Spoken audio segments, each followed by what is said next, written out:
ଜାତୀୟ ରାଜପଥ ପାର୍ଶ୍ୱରେ ଥିବା ଗାର୍ଡୱାଲକୁ ଧକ୍କା ଦେଇ ଏକ ହିନ୍ଦୁସ୍ତାନ ପେଟ୍ରୋଲିୟମ ଗାଡ଼ି ଦୁର୍ଘଟଣାଗ୍ରସ୍ତ ହେବା ପରେ ଡ୍ରାଇଭର ଓ ହେଲ୍ପର ସେହି ଗାଡ଼ି ଭିତରେ ଚାପି ହୋଇ ରହିଯାଇଥିଲେ।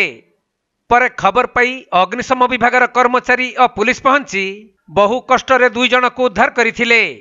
ହେଲେ ଡ୍ରାଇଭର ଚେତାଶୂନ୍ୟ ଥିବା ବେଳେ ହେଲ୍ପର ମଧ୍ୟ ଗୁରୁତର ହୋଇଛନ୍ତି।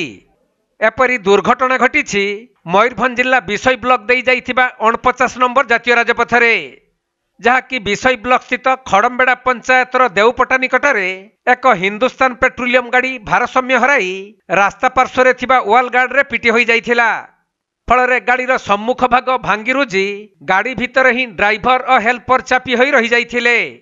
ପରେ ବିଶୋଇ ପୁଲିସ ଓ ଅଗ୍ନିଶମ ବାହିନୀ ଘଟଣାସ୍ଥଳରେ ପହଞ୍ଚି ଦୁଇ ଜଣକୁ ଗାଡ଼ି ଭିତରୁ ବାହାର କରିବା ପରେ ମଣଦା ଡାକ୍ତରଖାନାକୁ ପଠାଇଥିବା ଜଣାପଡ଼ିଛି।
मयूरभंज जिला रायरंगपुर सुनील कुमार महापात्र रिपोर्ट कोणार्क लाइव।